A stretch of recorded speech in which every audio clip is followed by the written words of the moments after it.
नमः श्रीयतिराजाय विवेकानन्दसूरये सच्चित्सुखस्वरूपाय स्वामिने तापहारिणे। নমস্কার, রামকৃষ্ণ মিশন আশ্রম সারগাছি ইউটিউব চ্যানেলের সমস্ত দর্শনার্থী ভক্তবৃন্দ ও অনুরাগীকে আন্তরিক প্রীতি, শুভেচ্ছা এবং অভিনন্দন জানাই। আমাদের স্বামী বিবেকানন্দের কর্মযোগ প্রসঙ্গ হচ্ছিল। সেই কর্মযোগের পরোপকারে নিজেরই উপকার, এই চ্যাপ্টারটা আজ শুরু হবে। এতক্ষণ আমরা আগের দিনে করেছিলাম কি, কর্তব্য কি, এই কর্তব্য দ্বারা আমাদের আধ্যাত্মিক উন্নতি কিরূপ সহায়তা হয় সে বিষয়ে আরো অধিক আলোচনা করার পূর্বে, কর্ম বলতে ভারতে আমরা আরো যাহা বুঝিয়া থাকি তার আরেকটি দিক একটু সংক্ষেপে বলতে লাগে। সেটি কি, প্রত্যেক ধর্মেরই তিনটি করে ভাগ আছে। কি কি না, দার্শনিক, পৌরাণিক এবং আনুষ্ঠানিক। অবশ্য দার্শনিক ভাগ প্রত্যেক ধর্মের সার, পৌরাণিক ভাগ ওই দার্শনিক ভাগেরই বিবৃতি মাত্র। উহাতে মহাপুরুষগণের অল্প বিস্তর কাল্পনিক জীবনী এবং অলৌকিক বিষয় সংক্রান্ত উপাখ্যান ও গল্পসমূহ দ্বারা ওই দর্শনকেই উত্তম রূপে বিবৃত করার চেষ্টা করা হয়েছে। আর আনুষ্ঠানিক ভাগ ওই দর্শনের আরো স্থূল রূপ, যাতে সকলেই উহা ধারণা করতে পারে। প্রকৃতপক্ষে অনুষ্ঠান দর্শনের স্থূল রূপ, এই অনুষ্ঠানই কর্ম। তাহলে আমরা আগে কর্তব্য নিষ্ঠার মধ্যে দিয়ে যে কর্ম দেখেছি, এখন আমরা দেখছি যে ধর্মের তিনটে দিক, তার মধ্যে আনুষ্ঠানিক দিকটা। এই অনুষ্ঠান মানেই একটা দার্শনিক, একটা পৌরাণিক এবং একটা আনুষ্ঠানিক। দার্শনিক মানে বলা হচ্ছে যা সার ভাগ, আর সেখানে তত্ত্বকথা থাকে, এবং পৌরাণিক মানে সেই তত্ত্বকথা যে কিভাবে মানুষ বুঝতে পারে, তার একটা জীবন কাহিনীর মধ্যে দিয়ে সেই তত্ত্বকথাটাকে আমরা ফুটিয়ে তোলার চেষ্টা করি, সেটা আমরা প্রেজেন্টেশন, তাকে পৌরাণিক কাহিনী, পৌরাণিক বলা হয়। আর আনুষ্ঠানিক হচ্ছে কি, যে সেই দর্শনেরই একটা স্থূল রূপ, যেখানে অনুষ্ঠান মানেই ক্রিয়াকলাপ, তাতে কর্ম, এই কর্ম আসছে। প্রত্যেক ধর্মেরই ইহা প্রয়োজন, কারণ আমাদের মধ্যে অনেকে যতদিন না আধ্যাত্মিক বিষয়ে যথেষ্ট উন্নতি লাভ করতেছি, ততদিন সূক্ষ্ম আধ্যাত্মিক তত্ত্ব ধারণা করতে অসমর্থ। আমরা যতক্ষণ না উন্নতি না করছি আধ্যাত্মিক দিক থেকে, ততক্ষণ আমরা সূক্ষ্ম ধারণাগুলো আমরা করতে পারি না। সেই সূক্ষ্ম ধারণা করার জন্য আমাদের কি হয়, আনুষ্ঠানিকের মধ্যে দিয়ে যেতে হয়। সেজন্য বলছেন, যে লোকে সহজেই ভাবিয়া থাকে তাহারা সকল বিষয় বুঝিতে পারে, কিন্তু কার্যক্ষেত্রে দেখা যায় সূক্ষ্ম ভাবসমূহ হৃদয়ঙ্গম করা বড়ই কঠিন। আমরা শুনে অনেক সময় ভাবি যে এগুলোকে খুব সহজ, কিন্তু সেইগুলোকে যখন আমরা হৃদয়ঙ্গম করতে যাই, যখন আমরা ধারণা করতে যাই, তখন আমরা পেরে উঠি না। সেটা আমরা দেখি বেশ কঠিন। এই কারণে প্রতীকের দ্বারা বিশেষ সাহায্য হইয়া থাকে। আর প্রতীকের সাহায্যে কোনো বস্তুকে ধারণা করিবার প্রণালী আমরা কিছুতেই ত্যাগ করতে পারি না।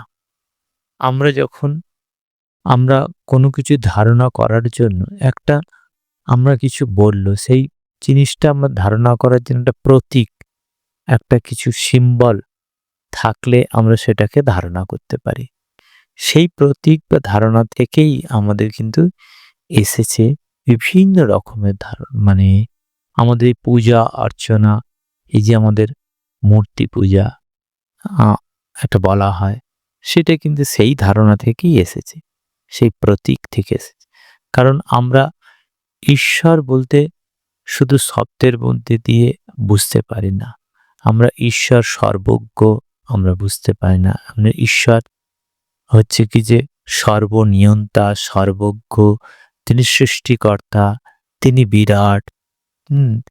এরকম বললে আমরা শুধু শব্দের মধ্যে, কিন্তু প্রতীকের মধ্যে আমরা বোঝার চেষ্টা করি।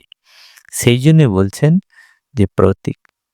এই প্রতীকটা কিরকম না, প্রত্যেক ধর্মে প্রতীকের ব্যবহার দেখতে পাওয়া যায়, প্রত্যেক ধর্মে। এক হিসাবে আমরা প্রতীক ব্যতীত চিন্তাই করতে পারি না। শব্দসমূহ তো চিন্তারই প্রতীক। আমাদের যে শব্দগুলো আমরা ব্যবহার করি, এই যে আমি কথা বলছি, এগুলো কি হচ্ছে সেই চিন্তার প্রতীক শব্দসমূহ। অন্য হিসাবে জগতের সমুদয় পদার্থকেই প্রতীক রূপে দেখা যেতে পারে। সমস্ত কিছু, সমগ্র জগৎ একটি প্রতীক। আমাদের কাছে যা কিছু দেখতে পাচ্ছে জগৎ, এটা প্রতীক। আর ইহার পশ্চাতে মূল তত্ত্ব কি? ঈশ্বর। এই যে প্রতীক, মানে আমরা যে দেখছি জগৎকে, সেটা প্রতীক স্বরূপ দেখছি। আর তার পশ্চাতে কি আছে না, ঈশ্বর আছে। ঈশ্বর মূল তত্ত্ব হিসাবে ঈশ্বর। এই প্রতীক জ্ঞান পুরোপুরিভাবে মানব সৃষ্টি নয়। আমরা অনেক সময় বলতে পারি যে প্রতীকটা যেন মনে হচ্ছে মানুষ সৃষ্টি করেছে, তা নয়। এটা মানব সৃষ্টি নয়।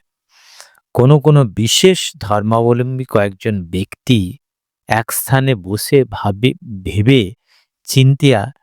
ভাবিয়া চিন্তিয়া সকপল কল্পিত কতগুলি প্রতীকের সৃষ্টি করিলেন। এরূপ নয়। প্রতীকগুলি স্বভাবত উৎপন্ন হইয়া থাকে। তাহা না হইলে কতকগুলি প্রতীক প্রায় প্রত্যেক ব্যক্তির মনেই কতকগুলি বিশেষ ভাবের সহিত জড়িত কেন? কতকগুলি প্রতীক সর্বজনীনভাবে প্রচলিত। তোমাদের অনেকের ধারণা, স্বামীজি বলছেন যে খ্রিস্ট ধর্মের সংস্পর্শেই ক্রুশ চিহ্ন প্রথম আবির্ভূত হয়। কিন্তু প্রকৃতপক্ষে খ্রিস্ট ধর্মে বহু পূর্ব হইতে, মূসা জন্মিবার পূর্ব হইতে, বেদের আবির্ভাবের পূর্ব হইতে, এমনকি মানুষের কার্যকলাপের কোনরূপ মানবীয় ইতিহাস রক্ষিত হবার পূর্ব হইতেই উহা বর্তমান ছিল। তাহলে প্রতীকটা আমরা এই যে মানে ক্রুশের কথা বলছি, যে ক্রুশ চিহ্ন, তাহলে দেখছিস ক্রুশ চিহ্ন যে যীশুখ্রিস্ট মধ্যে দিয়ে এসেছে তা নয়, এটা বহু পূর্ব থেকেই ছিল। বলছে যে আজটেক ও ফিনিশীয় জাতির মধ্যে এই ক্রুশ প্রতীক প্রচলিত ছিল, তার প্রমাণ পাওয়া যায়। খুব সম্ভব সকল জাতির এই ক্রুশ চিহ্ন ব্যবহার করত। আবার ক্রুশবিদ্ধ পরিত্রাতার ক্রুশবিদ্ধ হয়ে রয়ে আছে এরূপ একটি মানুষের প্রতীক প্রায় সকল জাতির মধ্যে ছিল বলে বোধ হয়। সমগ্র জগতের মধ্যে বৃত্তি প্রকৃতি একটা উৎকৃষ্ট প্রতীকের স্থান অধিকার করেছে। তাহার পর সর্বাপেক্ষা সর্বজনীন প্রতীক স্বস্তিক রইয়াছে। স্বস্তিক একসময় লোকে ভাবিত বৌদ্ধগণ সমগ্র জগতে উহা ছড়াইয়া দিয়াছে, কিন্তু এখন জানা গিয়াছে যে বৌদ্ধ ধর্মের অভ্যুদয়ের অনেক পূর্ব হইতে বিভিন্ন জাতির মধ্যে উহা প্রচলিত ছিল। প্রাচীন ব্যাবিলন মিশরে উহা দেখা যেত। ইহা দ্বারা কি প্রমাণ হইতেছে? এই প্রতীকগুলো শুধু রীতিগত বা কল্পনাপ্রসূত নয়, নিশ্চয়ই উহাদের মধ্যে কোনো যুক্তি আছে। মনুষ্য মনের সহিত উহাদের কোনরূপ স্বাভাবিক সম্বন্ধ আছে। ভাষাও একটা কৃত্রিম বস্তু নয়। কয়েকজন লোক একত্র হইয়া কতগুলি ভাবকে বিশেষ বিশেষ শব্দ দ্বারা প্রকাশ করিবে, এরূপ সম্মত হওয়াতে ভাষার উৎপত্তি হয়েছে, ইহা সত্য নয়। তার মানে এই ভাষাটাও আমাদের কাছে হচ্ছে কল্পিত নয়, ভাষাটাও আমাদের কাছে আগে থেকেই ছিল। সেটা বলছি যে এটা এই ভাবই তাহার অনুরূপ শব্দ ব্যতিরেকে কোনো শব্দই তাহার অনুরূপ ভাব ব্যতিরেকে থাকিতে পারে না। তার মানে ভাব শব্দকে ব্যতিরেকে এবং শব্দ ভাবকে ব্যতিরেকে থাকতে পারে না। মানে শব্দ ও ভাব স্বভাবতই অবিচ্ছেদ্য, মানে একটা অপরকে ছেড়ে থাকতে পারে না। ভাবসমূহ বুঝাবার জন্য শব্দ বা বর্ণ প্রতীক উভয়ই ব্যবহৃত হতে পারে।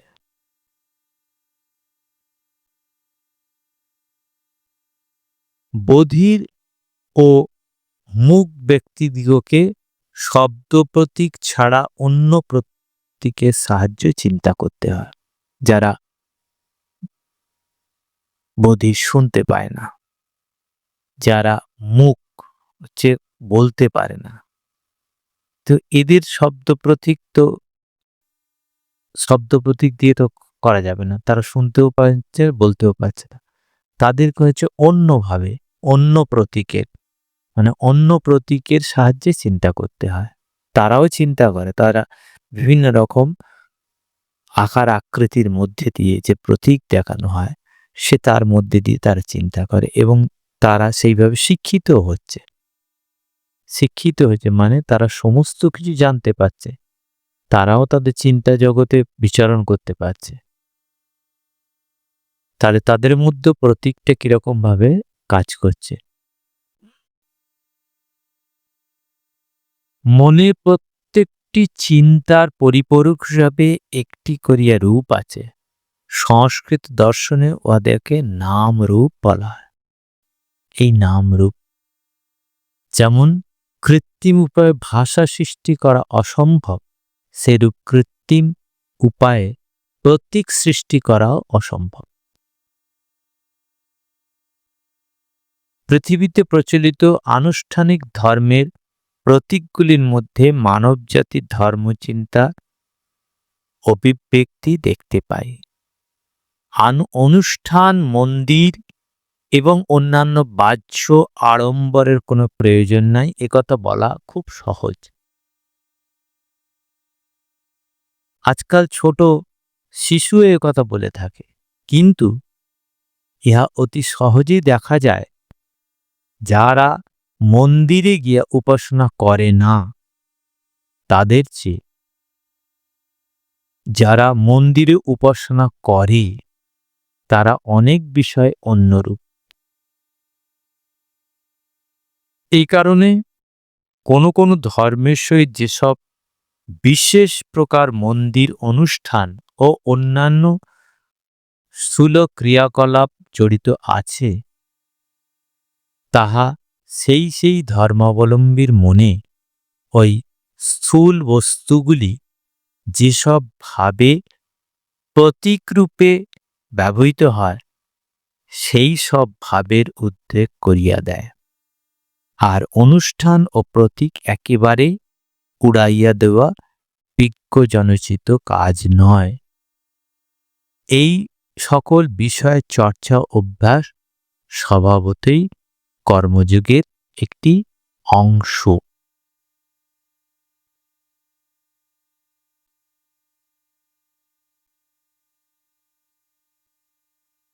এই কর্মবিজ্ঞানে আরেক দিক আছে, আরো অনেক দিক আছে। কিরকম? তাদের মধ্যে একটি এই ভাব ও শব্দের মধ্যে যে সম্বন্ধ আছে এবং শব্দ শক্তি দ্বারা কি সাধিত হইতে পারে তাহা জানা। সকল ধর্মে শব্দ শক্তি স্বীকৃত হইয়াছে। এমনকি কোনো কোনো ধর্মে সমগ্র সৃষ্টি শব্দ হইতে উৎপন্ন হইয়াছে বলা হয়। এই জন্য বলা হয় শব্দ ব্রহ্ম। শব্দ থেকেই সৃষ্টি হয়েছে। কিরকম?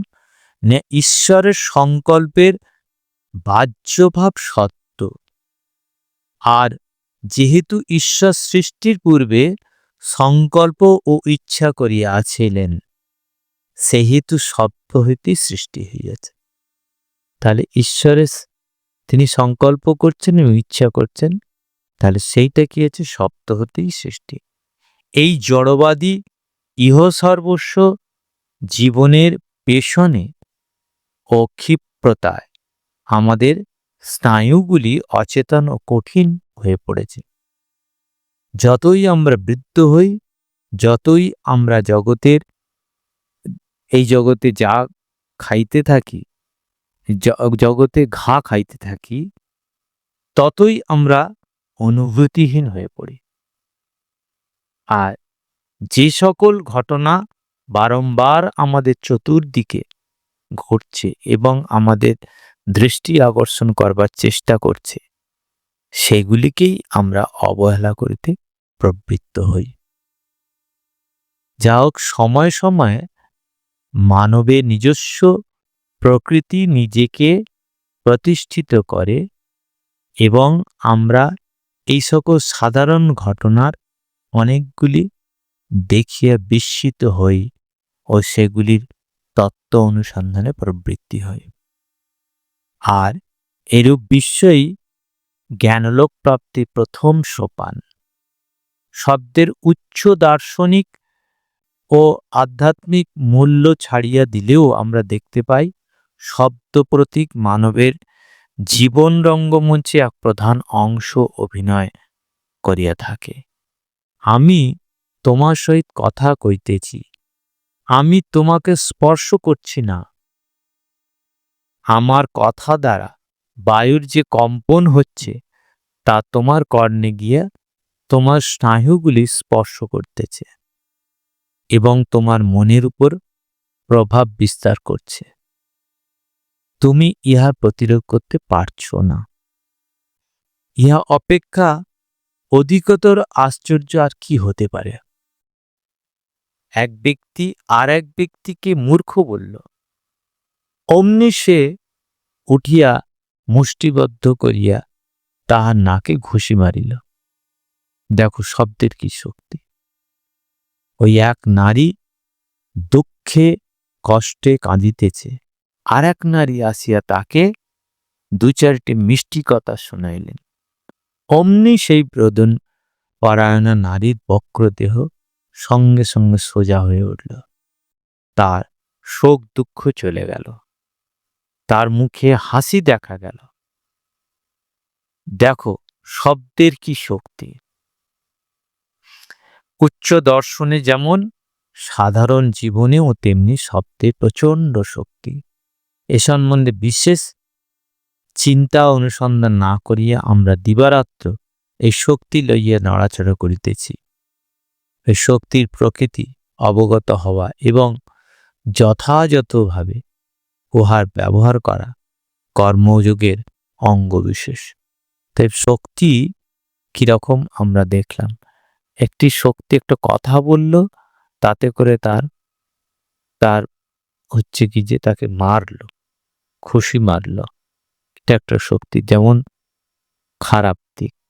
আবার একটি শক্তি, শব্দের শক্তি, সেই আমরা যে গুরুর কাছে যে মন্ত্র পাচ্ছি সেটা শব্দ, সেই শব্দ হচ্ছে বীজ আকারে তিনি দিচ্ছেন এবং তার মধ্যে বিশাল শক্তি নিহিত আছে, যে শক্তির মধ্যে দিয়ে আমরা উচ্চারণ করতে করতে, সেই শব্দ উচ্চারণ করতে করতে আমাদের সমস্ত মনের গ্লানি, সমস্ত জন্ম জন্মান্তরের যে আবরণ, সেই সমস্ত উন্মোচিত হয়ে আমরা সেই সত্য প্রত্যক্ষ করার মতো আমাদের কাছে শক্তি উৎপন্ন হচ্ছে।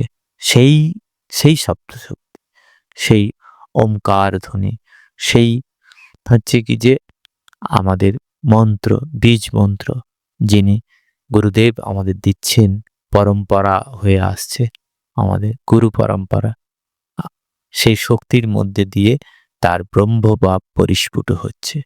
অতএব শক্তি মানে সেই শব্দের কতটা শক্তি আমরা দেখতে পাচ্ছি। ওম শান্তি শান্তি শান্তি। হরি ওম তৎসৎ। শ্রীরামকৃষ্ণার্পণমস্তু।